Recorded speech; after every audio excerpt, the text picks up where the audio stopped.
یعنی نعمت کا ذکر کر رہا ہے، اور وہ نعمت بھی کون سی؟ شہد کی مکھی کی، کہ وہ پہاڑوں پہ جا کر اپنے چھتے بناتی ہے، اور کہاں کہاں سے وہ جاتی ہے، سارا دن میں رس چوستی ہے، پھولوں سے، پھلوں سے، مختلف قسم کے پودوں سے، مختلف قسم کے فلاوروں سے، اسی طرح جب وہ رس چوس کر آتی ہے تو اس کے پیٹ سے وہ نکلتا ہے۔ اور اس چھتے کو بنانے کے لیے بھی ایک ملکہ ہوتی ہے، چھتے میں ایک ملکہ ہوتی ہے، یعنی شہد کی مکھی میں سے بھی ایک ملکہ ہوتی ہے جو درمیان میں رہتی ہے، وہ اڑ کے ادھر ادھر نہیں جاتی، وہ وہیں ٹھہری رہتی ہے، اور باقی اس کے جو ارد گرد کام کرنے والی ہوتی ہیں مکھیاں، وہ جاتی ہیں، رس چوس آتی ہیں، اور پھر وہ مل کر ایک بہت بڑا جتھا تیار کرتی ہیں۔ اور پھر اللہ رب العزت نے فرمایا وہ کیسے کرتی ہیں؟ انہی پھولوں اور پھولوں کے رس سے اللہ رب العزت نے ان کے پیٹوں سے ایک شہد نکالی، اور اس کو اس کے اندر محفوظ کرتی ہیں، اور جب وہ تیار ہو جاتی ہے تو تم اسے اپنے لیے شفا سمجھتے ہو، کیونکہ نبی کریم صلی اللہ علیہ وسلم نے فرمایا شہد میں ہر قسم کی بیماری کے لیے شفا ہے، یعنی شہد اور کلونجی یہ دو چیزیں آتی ہیں کہ ہر موت کے علاوہ ہر بیماری سے شفا ہے، یعنی اس نیت کے ساتھ پیئیں، تو یہ نہیں ہے کہ نیت یہ ہو میں پی رہی ہوں پتہ نہیں میرے لیے ٹھیک بھی ہے کہ نہیں۔ اسی طرح ایک صحابی نے آ کر اللہ کے نبی سے کہا کہ میرے بھائی کے پیٹ میں خرابی ہے تو بتائیے میں کیا کروں؟ اللہ کے نبی نے کہا جاؤ شہد پلاؤ، پھر آیا کہا اور بھی زیادہ ہو گئی ہے، کہا جاؤ شہد پلاؤ، بات غلط نہیں ہو سکتی، تمہارے بھائی کا پیٹ جھوٹا ہو سکتا ہے، یہ بات غلط نہیں ہو سکتی اللہ کی، کہ اللہ نے کہا ہے کہ یہ شفا ہے۔ پھر تیسرے دن جب پلایا تو اس کے آرام آ گیا، بہتری آ گئی، تو فرمایا کہ اللہ کے حکم میں تمہارے لیے بہتری ہے، ضروری نہیں کہ ایک ہی دفعہ سے پینے سے شفا مل جائے گی، یعنی مستقل اسے استعمال کیا جائے تو آپ کے لیے شفا کا باعث بن جاتی ہے۔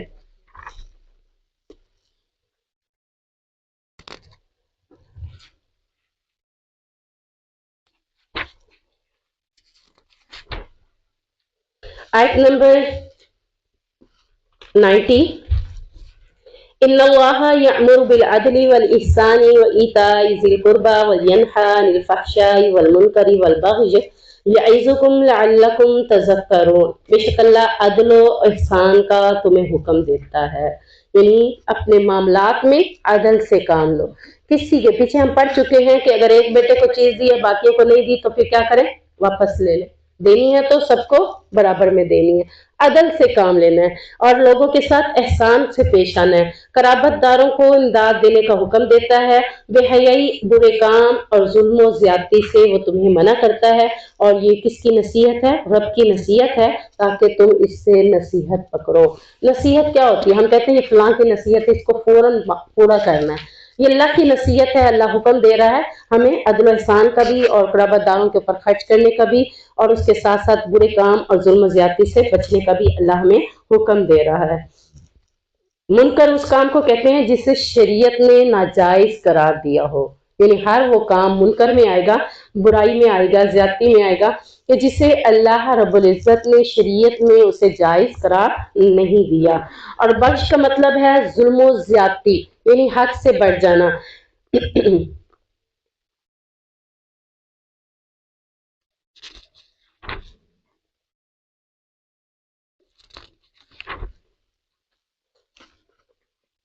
آیت نمبر 112،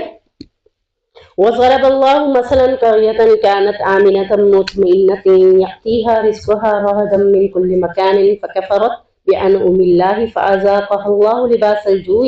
والخوف بما كانوا يصنعون۔ اور اللہ نے ایک بستی کی مثال بیان کی ہے جو امن و اطمینان سے آباد تھی،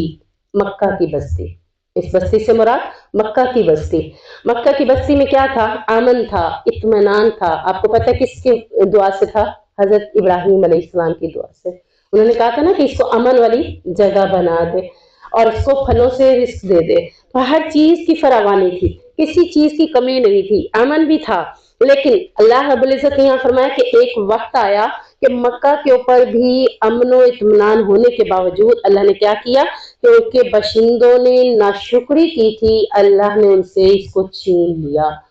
اس کے بارے میں مختلف احادیث کے اندر یہ بھی ملتا ہے کہ آپ صلی اللہ علیہ وسلم نے مکہ کے لوگوں کے لیے بد دعا کی تھی کہ اللہ جس طرح یوسف علیہ السلام کی قوم پر قحط بھیجا تھا، اللہ مشرکین مکہ پر بھی اسی طرح قحط بھیج دے۔ اور یہ آپ صلی اللہ علیہ وسلم کی اس طرح کی دعا کے اوپر، آپ صلی اللہ علیہ وسلم کے اس طرح کے معاملے کے اوپر، ان کے اوپر ایک وقت ایسا آیا کہ وہ لوگ کیا کرنے لگے، بھوک سے نڈھال ہو گئے تھے۔ اللہ نے آگے ذکر کرتے ہوئے فرمایا کہ اللہ نے انہیں ان کے کرتوتوں کی وجہ سے بھوک میں مبتلا کر دیا، یہاں تک کہ وہ ہڈیاں کھانے پر بھی مجبور ہو گئے تھے۔ مردہ جانوروں کی ہڈیاں کھانے پر بھی مجبور ہو گئے تھے کہ کھانے کو کچھ بھی نہیں تھا، بھوک سے نڈھال۔ آج بھی کچھ جگہوں پہ ایسے بعض کا بندہ دیکھ لیتا ہے تو کیا ہے، بچے کچروں سے کھانا اٹھا رہے ہوتے ہیں،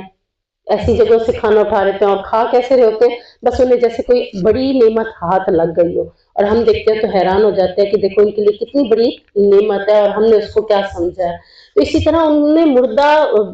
جانوروں کے ہڈیوں کو بھی کھانا اپنے لیے اچھا سمجھا، کیونکہ بھوک ہی اتنی تھی کہ جو چیز ملتی اس کو کھانے والے بن جاتے۔ اور دوسری چیز اللہ نے کیا دی، خوف کا لباس پہنا دیا، امن کی بجائے خوف میں بدل دیا، رزق کی فراوانی کی بجائے بھوک میں رکھ دیا۔ اور یہ کس وجہ سے تھا، یہاں اللہ نے ذکر کرتے ہوئے فرمایا فَكَفَرَتْ بِأَنْعُمِ اللَّهِ فَأَذَاقَهَا اللَّهُ، اللہ نے یہ عذاب ان کو اس لیے چکھایا کہ انہوں نے اللہ کی نعمتوں کی ناشکری کی۔